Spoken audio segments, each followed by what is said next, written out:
반갑습니다, 성도 여러분. 오늘은 다윗 이야기 두 번째 시간입니다. 설교 제목은 다윗 언약에 숨겨진 영원한 소망입니다. 오늘의 본문 말씀은 중요하기 때문에 같이 먼저 읽고 시작하도록 하겠습니다. 사무엘하 7장 11절에서 16절 말씀입니다. 전에 내가 사사에게 명령하여 내 백성 이스라엘을 다스린 때와 같이 아니하게 하고 너를 모든 원수에게서 벗어나 편히 쉬게 하리라. 여호와가 또 내게 이르노니 여호와가 너를 위하여 집을 짓고 내 수완이 차서 내 조상들과 함께 누울 때에 내가 내 몸에서 날 내 씨를 내 뒤에 세워 그의 나라를 견고하게 하리라. 그는 내 이름을 위하여 집을 건축할 것이요 나는 그의 나라 왕위를 영원히 견고하게 하리라.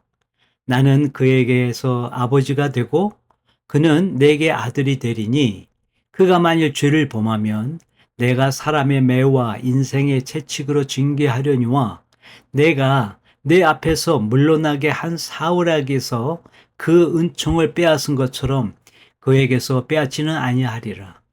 내 집과 내 나라가 내 앞에서 영원히 보존되고 내 왕위가 영원히 견고하리라 하셨다 하라. 오늘 설교 말씀을 시작하겠습니다. 우리 마음속에는 무언가 의미 있고 영원한 것을 남기고 싶은 소망이 다 있지 않습니까? 어떤 사람은 행복한 가정을 이루는 것이 평생 목표이기도 하고, 어떤 분은 자신의 분야에서 큰 성공을 거두어 이름을 남기고자 합니다. 그렇게 우리는 저마다 자신의 집을 짓기 위해 평생 땀 흘리며 살아갑니다. 그러나 우리 힘으로 지은 집이 얼마나 견고하게 견딜 수 있을까요? 우리 계획과 노력이 과연 영원한 안식을 보장할 수 있을까요? 오늘 우리가 함께 나눌 다윗 이야기는 바로 이 질문에 대한 하나님의 명확한 대답을 보여줍니다. 다윗은 길었던 전쟁을 마치고 그 왕국의 평안을 찾았습니다. 그는 화려한 백향목궁에 거하면서 하나님의 괴가 여전히 초라한 휘장 아래 있는 것을 안타까워하며 하나님을 위해 집, 즉 성전을 지어드리겠다고 위대한 선한 계획을 세웁니다. 그러나 하나님께서는 그의 계획을 막으시고 오히려 우리의 생각을 뛰어넘는 말씀을 하십니다. 내가 나를 위하여 집을 짓는 것이 아니라 내가 너를 위하여 집을 지을 것이다. 오늘 말씀을 통해 우리의 선한 계획마저도 뛰어넘어 일하시는 하나님의 놀라운 경륜을 발견하시길 바랍니다. 결코 무너지지 않는 하나님의 약속 위에서 참된 안정과 소망을 발견하고 그 약속의 완성자이신 예수 그리스도를 더욱 깊이 만나는 은혜의 시간이 되시길 간절히 소망합니다. 첫째, 사람의 계획을 넘어서는 하나님의 약속입니다. 다윗이 품었던 성전 건축의 꿈은 참으로 아름답고 경건한 마음에서 비롯되었습니다. 그는 전쟁을 끝내고 나라를 안정시킨 후 가장 먼저 하나님의 영광을 위한 집을 생각했습니다. 이는 하나님을 향한 그의 뜨거운 사랑과 헌신의 표현이었습니다. 우리도 신앙생활 하면서 다윗처럼 하나님을 위해 무엇인가 멋진 일을 하고자 계획하곤 합니다. 더 열심히 봉사해야지, 더 많이 헌금해야지, 또 교회를 위해서 헌신을 해야지. 이런 마음 자체는 하나님께서 기쁘시게 받으시는 귀한 중심이 있습니다. 그러나 하나님께서는 선지자 나단을 통해 다윗의 계획에 아니라고 말씀하십니다.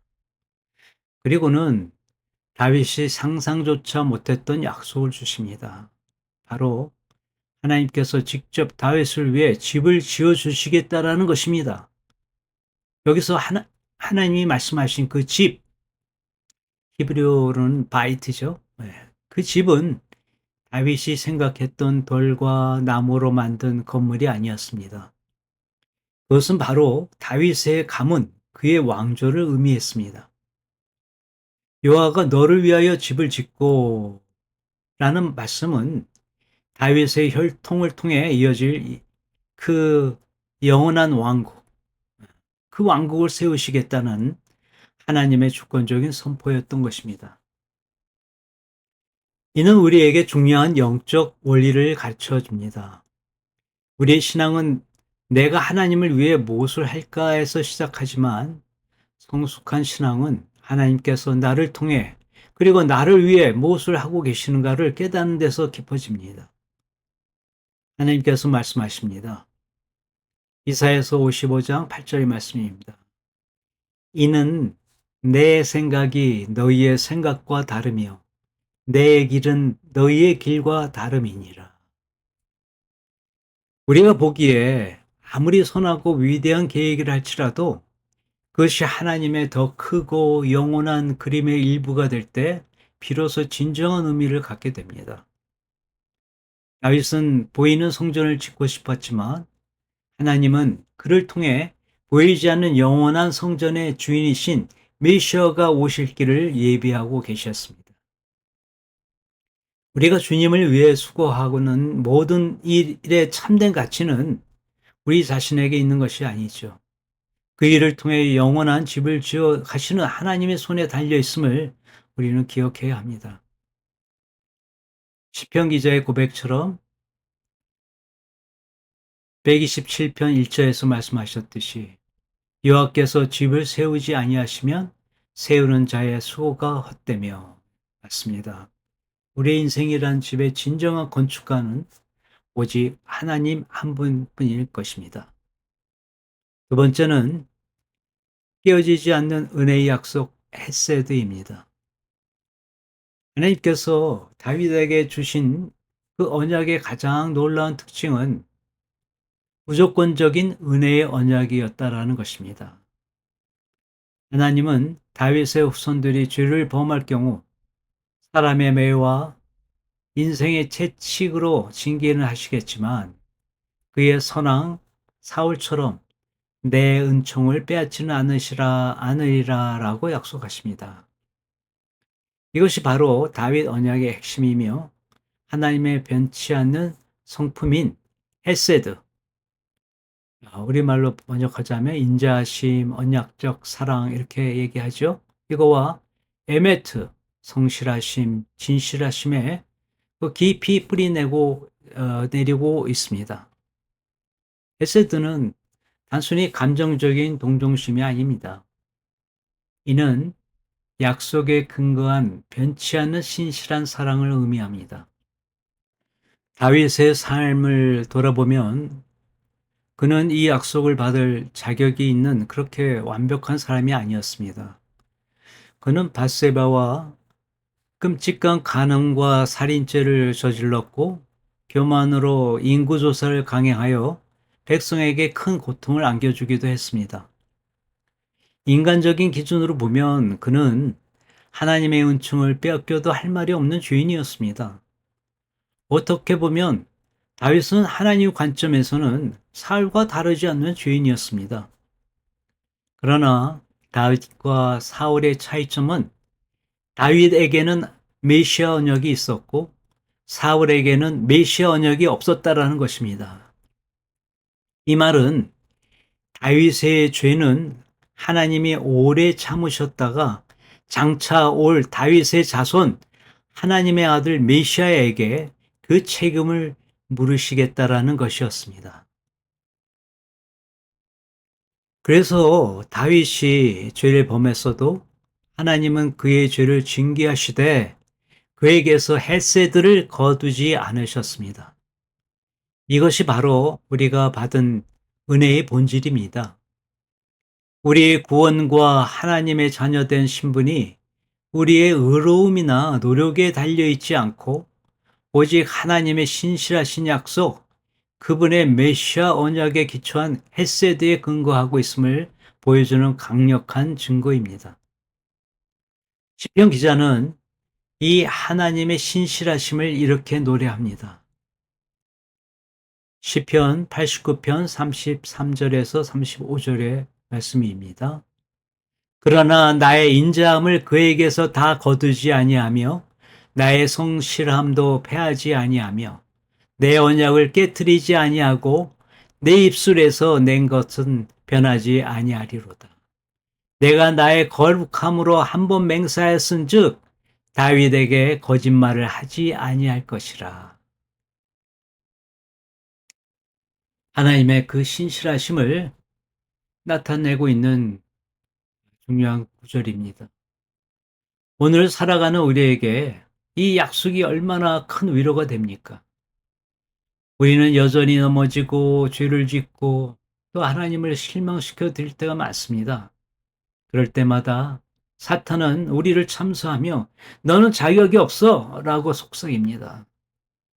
그러나 다윗 언약, 즉 메시아 언약은 우리에게 이렇게 선포합니다. 우리의 구원은 우리의 자격이 아닌 메시아 언약에 기초한 하나님의 신실하신 헤세드에 달려 있다라고 말입니다.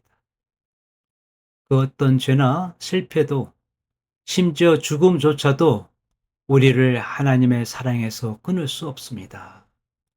로마서 8장 38절 39절이 바로 이 말씀을 하고 있는 것입니다. 세 번째입니다. 삶으로 증명된 믿음과 순종의 길.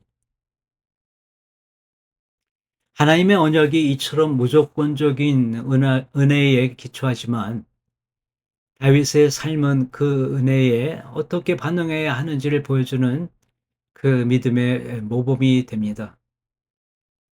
그는 마음의 합한 자라는 평가를 받았으며 그의 삶의 중요한 순간들은 하나님을 향한 순전한 믿음과 순종이 무엇인지를 생생하게 증거합니다. 첫째, 골리앗과의 싸움에서 그의 믿음을 봅니다. 소년 다윗은 창과 칼로 무장한 거인 앞에서 조금도 두려워하지 않았죠. 그는 이렇게 외칩니다. 너는 칼과 창과 단창으로 내게 나아오니와 나는 만군의 여호와의 이름 곧 내가 모욕하는 이스라엘 군대 하나님의 이름으로 내게 나아가노니 전쟁은 여호와께 속한 것인즉 이렇게 얘기합니다. 사무엘상 17장 45절 47절의 말씀입니다. 그의 승리는 인간의 힘이 아닌 오직 하나님의 이름을 의지하는 그 믿음에서 나왔습니다. 둘째, 자신을 죽이려던 사울 왕을 향해서 택한 그 태도입니다.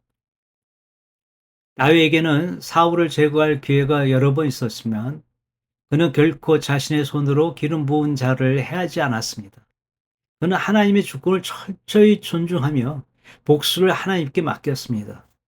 이는 인간적인 감정이나 계산을 넘어 하나님의 질서에 순종하는 성숙한 믿음을 보여주고 있는 것입니다.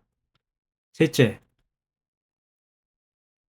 자기 아들 압살롬의 반역으로 예루살렘에서 쫓겨날 때 그의 깊은 신뢰를 우리는 발견하게 됩니다. 그는 피난길에 언약궤를 다시 성으로 돌려보내며 이렇게 고백합니다. 내가 만일 여호와 앞에서 은혜를 입었으면 도로 나를 인도하사 내게 그 궤와 그 계신대를 보이시리라. 그러나 그가 이와 같이 말씀하시기를 내가 너를 기뻐하지 아니하신다 하시면 종이 여기 있사오니 선히 여기시는 대로 내게 행하시옵소서 하리라. 사무엘하 15장 25절 26절의 말씀입니다. 가장 절망적인 순간에도 언약궤를 부족처럼 이용하지 않고 자신의 운명을 온전히 하나님의 선하심에 맡기는 그의 모습은 우리에게 큰 도전을 줍니다. 다윗의 삶은 하나님의 언약을 받은 자가 어떻게 믿음으로 살아가야 하는지를 보여주는 모델이 됩니다. 네 번째입니다. 언약의 완성자, 영원한 왕 예수 그리스도십니다. 다윗 언약이 약속한 영원한 왕위와 영원한 나라는 솔로몬이나 그 이후에 어떤 왕을 통해서도 이루어지지 않았습니다. 이스라엘 왕국은 분열되었고 결국 멸망하여 역사 속으로 사라졌습니다. 그렇다면 영원할 것이라도 하나님의 약속은 실패한 것일까요? 아니죠. 결코 그렇지 않습니다. 다윗 언약은 처음부터 다윗이나 그의 육신적 후손을 넘어 그의 가문을 통해 오실 진정한 왕, 메시아 예수 그리스도를 가리키는 위대한 예언이었습니다. 신약 성경은 이 사실을 분명히 증언합니다. 천사 가브리엘이 마리아에게 나타나 예수님의 탄생을 알릴 때 그는 다윗 언약의 말씀을 그대로 인용하여 선포했습니다. 그가 큰 자가 되고 지극히 높으신 이의 아들이라 일컬어질 것이요 주 하나님께서 그 조상 다윗의 왕위를 그에게 주리니 영원히 야곱의 집을 왕으로 다스릴 것이며 그 나라가 무궁하리로다. 누가복음 1장 32절 33절 말씀입니다. 예수님이야말로 다윗의 그 왕위를 이어받으실 영원한 왕이십니다. 예수님 스스로도 나는 다윗의 뿌리요 자손이니 곧 광명한 새벽벌이라. 요한복음 22장 16절에서 말씀하셨죠. 자신이 바로 다윗 언약의 성취자이심을 밝히신 것입니다. 다윗이 지으려던 그 성전은 결국 그의 아들 솔로몬이 건축했지만 그것 역시 그림자에 불과했습니다. 예수님께서는 자신의 몸이 참된 성전임을 우리에게 보여주셨습니다. 그분의 죽음과 부활을 통해 세워진 새로운 성전은 바로 저와 여러분 곧 교회인 것입니다. 다윗의 영원한 집, 그 집은 예수 그리스도를 머리로 하는 영적인 집, 바로 우리 믿는 자들의 공동체 안에서 완성된 것입니다. 부활하신 예수님께서는 제자들에게 말씀하셨습니다. 누가복음 24장 44절의 말씀입니다. 모세의 율법과 선지자의 글과 시편의 나를 가르쳐 기록한 모든 것이 이루어져야 하리라. 다윗은 시편을 통해 장차 오실 메시아의 고난과 부활, 그리고 영광스러운 통치를 예언했습니다. 그는 자신의 왕국이 아니라 자신을 통해 오실 영원한 왕의 나라를 바라보았던 것입니다. 다시 말해서 다윗의 자신의 연약함과 죄도 자신의 자손을 통해 오실 메시아의 대속으로 사함을 받아 온전한 자가 되어 구원을 받을 것이라는 메시아 언약과 죄의 대속에 대한 믿음과 확신 속에서 살아갔던 것입니다. 그러므로 우리 신앙은 다윗에게서 머무는 것이 아니라 다윗이 바라보았던 그 언약의 실체, 우리의 영원한 왕이신 예수 그리스도께로 나아가야 하는 것입니다. 오늘 설교 말씀을 정리하겠습니다. 오늘 우리는 다윗 언약을 통해 중요한 진리 배웠습니다. 첫째, 하나님의 계획은 우리의 선한 계획마저도 뛰어넘는 더 크고 영원한 것입니다. 둘째, 그분의 약속은 우리의 어떠함에 관계없이 하나님의 변치 않은 메시아 언약에 기초한 사랑, 헤세드라는 그 무조건적인 은혜의 약속인 것입니다. 셋째, 우리는 다윗의 삶을 통해 그 은혜의 믿음과 순종으로 반응하기를 우리가 배웠습니다. 마지막으로 이 모든 약속의 정점과 완성은 바로 다윗의 자손으로 오신 우리의 영원한 왕 예수 그리스도이십니다. 오늘의 핵심 구절입니다.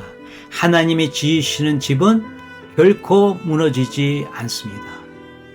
그 집의 주인이신 예수 그리스도께서 영원한 왕으로 다스리시기 때문입니다.